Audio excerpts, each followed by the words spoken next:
중반 이하에 보시면 주께서 내게 잠잠하시면 내가 무덤에 내려가는 자와 같을까 하나이다.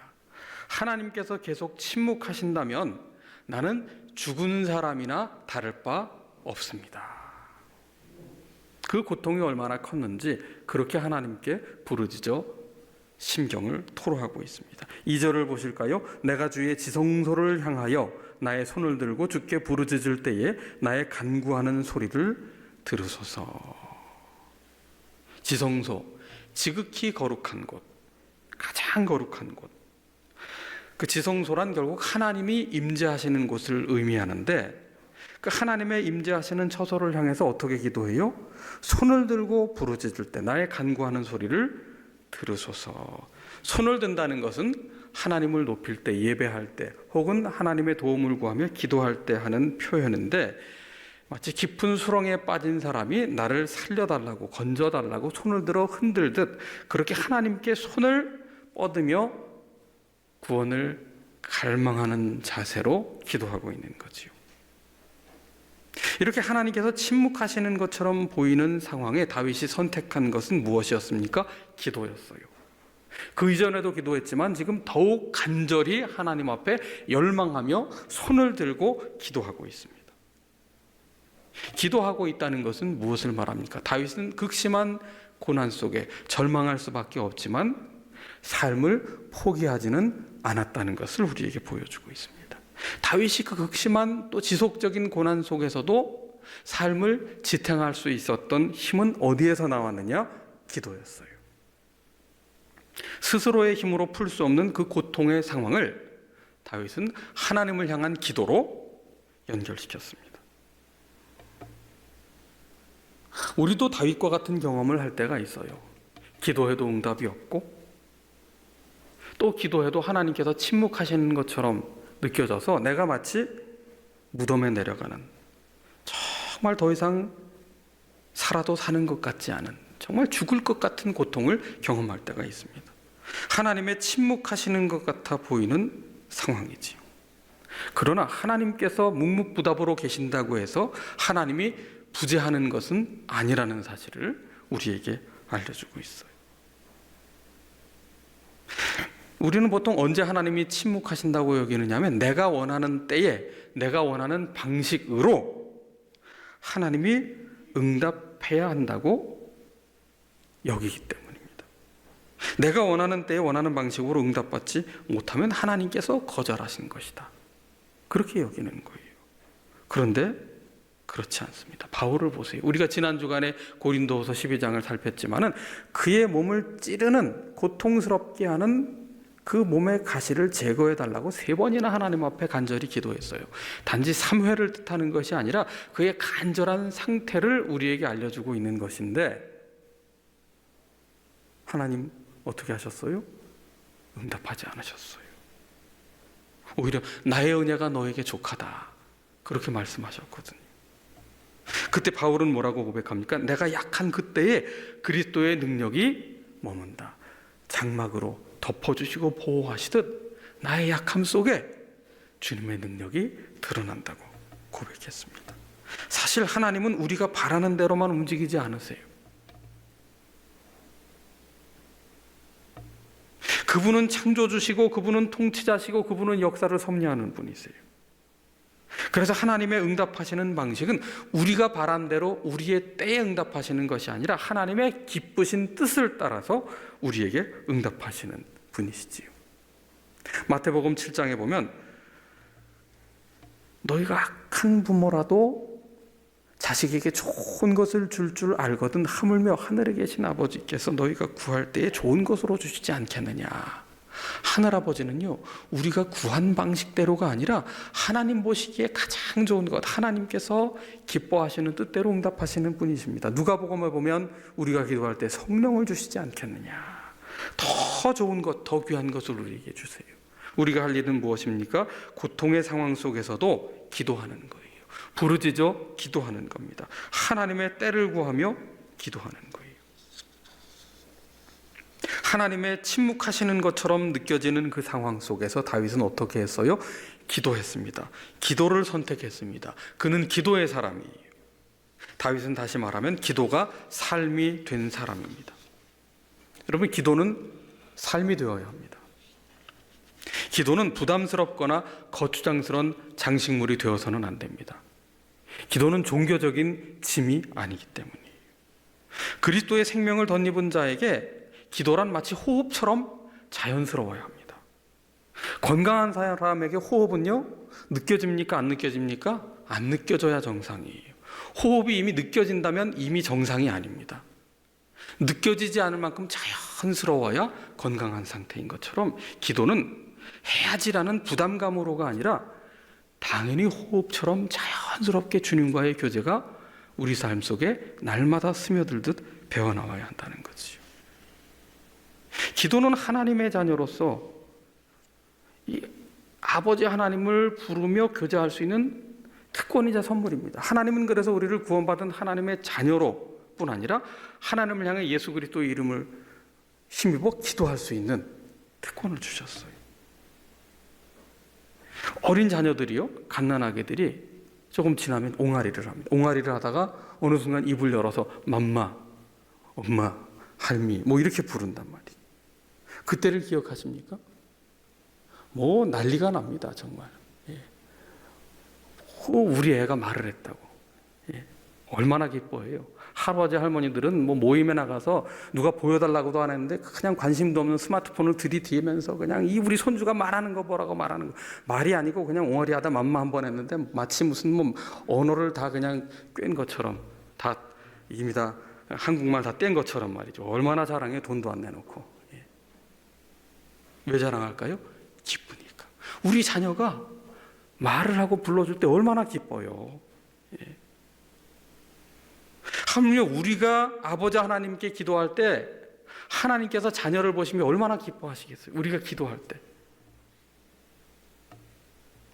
예전에 깎아머리 하던 시절에 중고등부 행사 중에 큰 행사가 성경 퀴즈 행사였어요. 당시 노회 대항 무슨 성경 퀴즈 대회 이러면은 노회 안에서 이 전체 교회가 모여서 성경 퀴즈 대회를 하면은요, 마치 아나운서 차인태가 진행하는 장학 퀴즈처럼 최첨단 시스템으로 이렇게 딱 누르면 불이 들어오는 그런 시스템이 70년대에 있었어요. 그 부자를 누른다고 했어요. 부자를 누른다. 그 당시에 다이얼 전화기가 보급되던 당시에 나왔던 넌센스 퀴즈 중에 하나가 뭐냐면 하나님과 직통 전화를 할 수 있는 전화번호를 아느냐. 그 퀴즈 막간에 이제 모인 분들을 위한 그 문제로 나왔던 건데요. 정답이 뭐였냐면 66국의 3927이었어요. 성경책이 66권인데 구약이 39권, 신약이 27권이 말씀이 하나님께 관한 통로다. 가장 바쁜 사람을 일컬어서 대통령 스케줄이라고 말하는데요. 대통령이 아무리 바빠도 대통령에게 아무 때나 약속 없이 말을 건넬 수 있고 전화할 수 있는 사람 누구예요? 자녀입니다. 가족이기 때문에. 우리는요, 하나님의 자녀예요. 하나님의 자녀에게는 어떤 특권이 있어요? 기도할 수 있는 특권이 우리에게 있습니다. 그래서 기도는요, 할수록 더 기도하고픈 갈망이 생기게 되어 있어요. 어떤 사람들은 내 삶이 곧 기도이니 뭐 굳이 따로 기도할 필요가 없다고 얘기하는데 그거는 아닙니다. 정말 기도하는 사람, 정말 하나님과의 그 풍성하고도 친밀한 교제를 누리는 분들은 더 깊은 기도로 나아가고픈 그 갈망이 마음속에서 용솟음치게 되었어요. 왜 좋은 친구 만나보세요. 정말 믿을 수 있는 친구 만나보세요. 오늘 만나고도 또 만나고 싶고 또 전화하고 싶고 또 그리워지는 거 아니겠어요? 하나님과의 사귐은 우리를 더 깊은 기도의 갈망으로 이끌어줍니다. 사실 우리가 존재한다는 것은 무언가를 갈망한다는 거예요. 무언가를 갈망한다는 것은 삶에 열망이 있다는 아주 좋은 신호입니다. 그래서 신앙 훈련이란 우리 속에 있는 이런 갈망을 없애는 것이 아니라 우리의 모든 갈망 속에서 하나님을 진정으로 갈망하는 법을 배워가는 과정이에요. 그게 신앙 훈련이에요. 하나님을 갈망하지 않을 때 우리는 목마름을 채우기 위해서 무엇을 갈망하게 돼요? 다른 것을 갈망하게 됩니다. 예를 들면 성공과 명예를 향한 빗나간 갈망. 성공과 명예 자체가 나쁜 건 아니에요. 같이 중립입니다.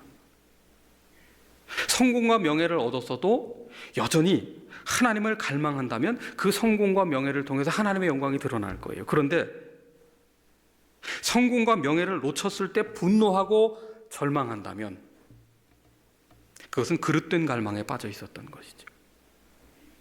자랑과 인정받고 싶어하는 갈망도 우리 속에 있어요. 요즘 SNS, 그게 은근히 인정받고 싶어하는 욕망을 부추기는 시스템입니다. 사도 바울은 뭐라고 했어요?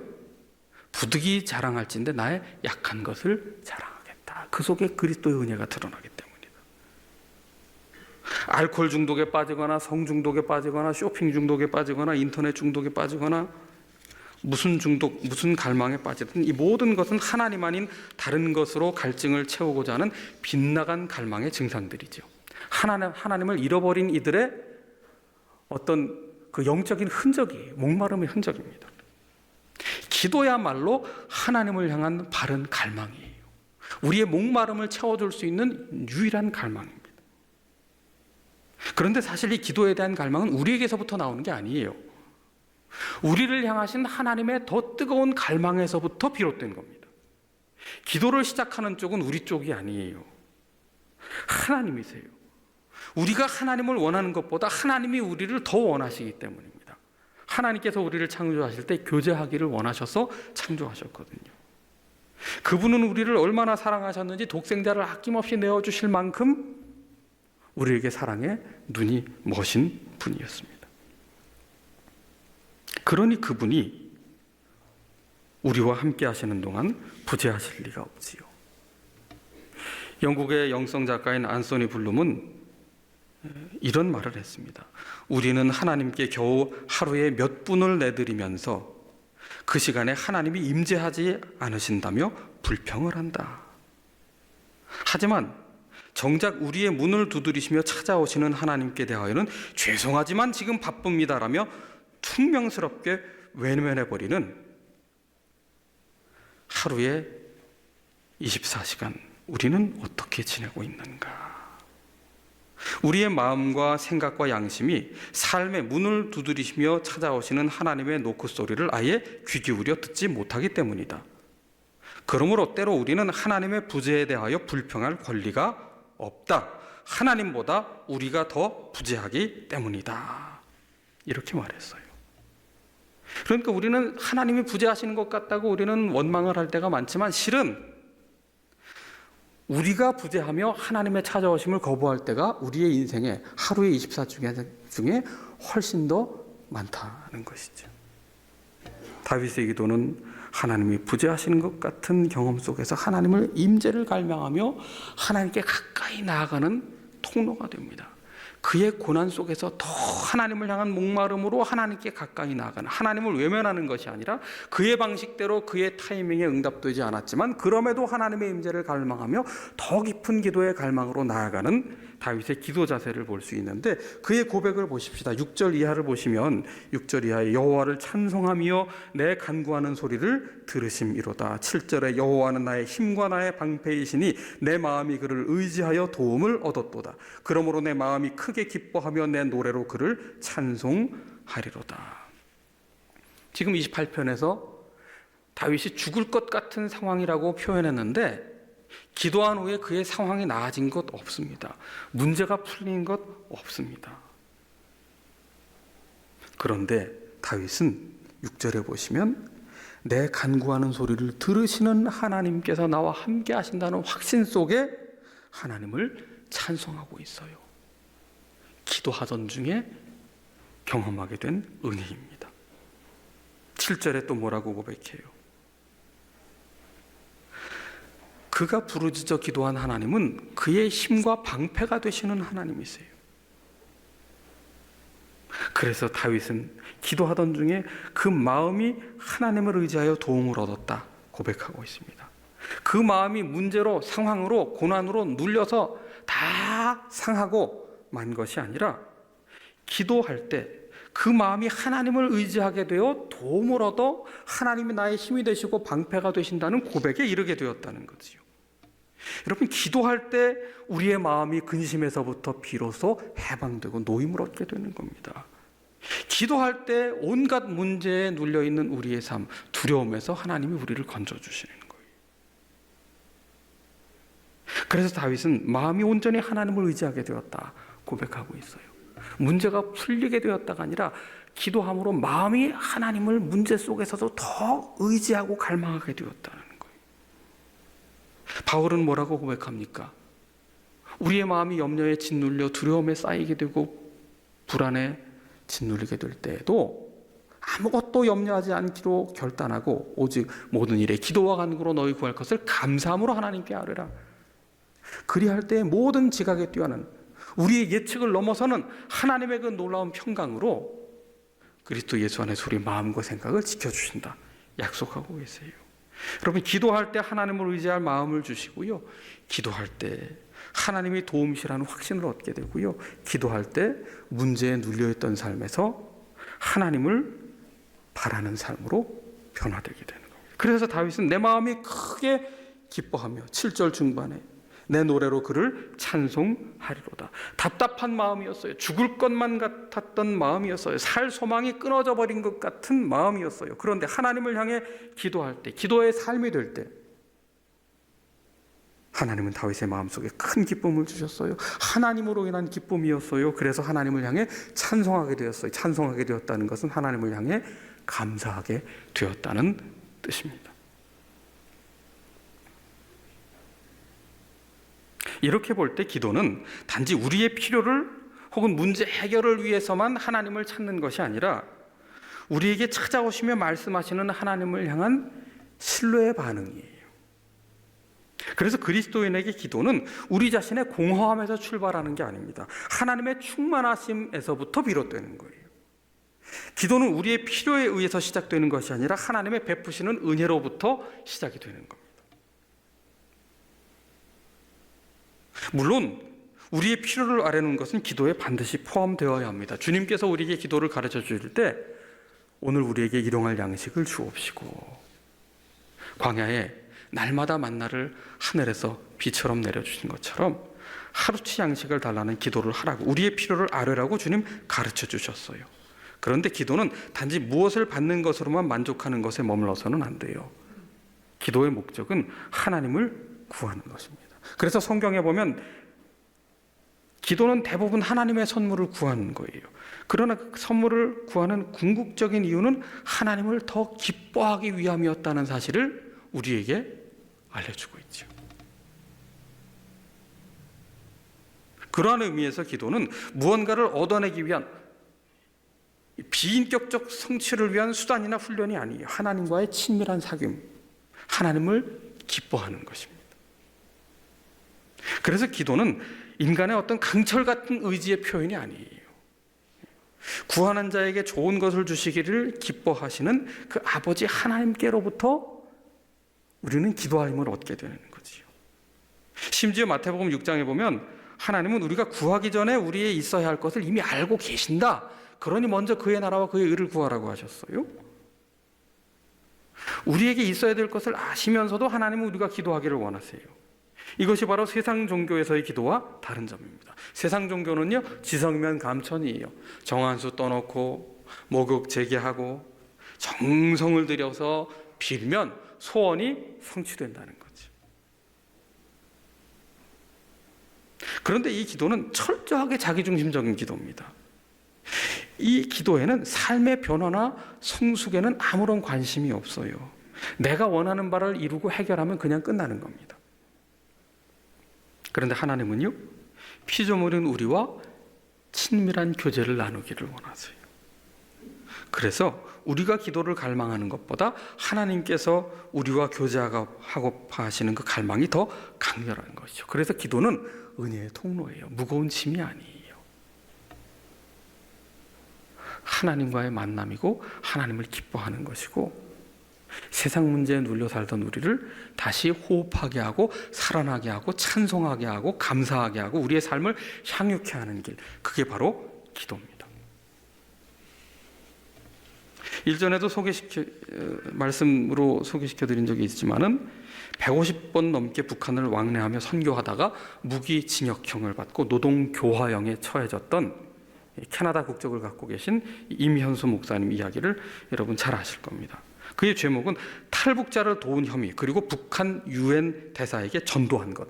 유엔 대사에게 전도한 것은 곧 북한의 최고 존엄에게 전도한 것과 마찬가지로 모욕죄에 해당된다 해서 그를 감옥에 가두고 노동교화형을 내렸습니다.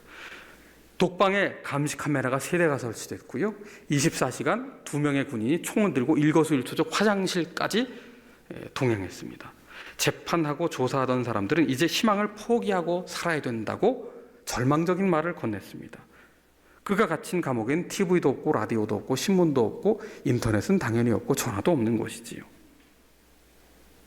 이면수 목사님은 고백하기를 하나님이 없이 이 고난에 처해졌다면 형기를 채우기도 전에 마음이 황폐화되어 죽고 말았을 것이다. 죽지 않고 견딜 수 있었던 비결 한 가지, 기도의 힘 때문이었다고 간증하고 있습니다. 추운 겨울에 얼어붙은 땅을 깹니다. 그 파편이 얼굴에 튀어 상처가 납니다. 석탄을 떼야 하니까 그 얼어붙은 석탄을 깨는데 옷과 손에 묻은 그 시커먼 석탄가루가 찬물에 씻어도 지워지지 않습니다. 발가락은 이미 동상에 걸렸습니다. 2년 6개월 9일간 복역을 했는데 그분의 고백은 뭐냐? 감사였어요.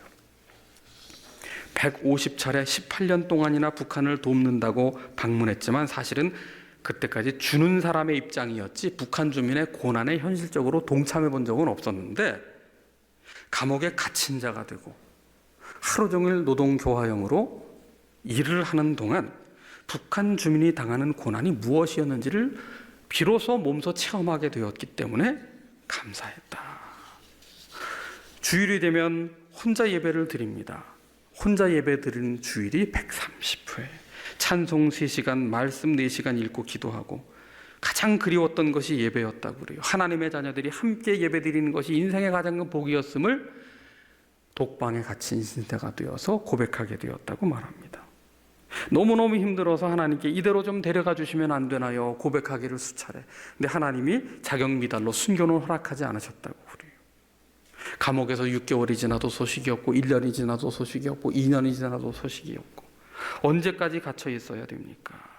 늑막염까지 걸리게 되는데 언 땅을 때로 1m 깊이까지 파는 그런 노동에도 말도 안 되는 노동에도 처해져야 했는데 그런데 이 감옥 생활을 하면서 비로소 깨달은 게 있다고 그래요. 내가 그토록 원하던 수도원 생활을 비로소 하게 되었다는 거예요. 2시간 일하고 30분 쉬는 시간에 말씀을 암송하고 밤에 8시부터 10시까지는 문화 시간인데 그때는 성경을 읽을 수 있었고 주일에는 노동이 없었기 때문에 하루 종일 성경 읽고 암송한 말씀을 복습하며 되새김했다고 합니다. 정말 말씀과 기도에 집중할 수 있는 시간을 삼았다고 고백하고 있어요. 그러면서 감옥에서 나오고 보니 이렇게 유혹이 많고 시험이 많고 넘어질 일이 많은 자칫하면 한순간에 교만하여 나락으로 떨어질 수밖에 없는 이 우리의 삶을 어떻게 살아야 되는가. 정말 하나님 앞에 기도할 때에 우리가 자유를 얻었지만 그 자유로 방종의 기회를 삼을 때는 우리에게 아무 일도 일어나지 않았는데 지은 것은 죄밖에 없었는데 그가 구속의 몸이 되어 갇혀 있으므로 오히려 하나님께 더 깊은 기도로 나아가게 되었다 고백하고 있습니다. 여러분, 코로나로 우리가 잃어버린 것이 무엇일까요? 모여서 예배드리지 못하는 답답함? 그것을 넘어서서요. 또 코로나로 인해서 우리가 얼마나 우울해졌어요? 마음껏 누군가를 만날 수 없는 그런 제약이 있었잖아요. 무기력해졌잖아요. 그런데 저는 코로나로 잃어버린 것이 있다면 기도의 삶을 잃어버린 것이 아닌가. 기도의 삶을 잃어버린 것이 아닌가. 우리의 골방에서 이 코로나 기간 기도의 삶이 더 뜨거워지셨습니까? 아니면 헐거워지고 느슨해지셨습니까? 여러분, 기도는 삶이 되어야 합니다. 그럴 때에 하나님은 넘치는 은혜를 부어주셔서 우리를 일으켜 주시길 것이기 때문입니다.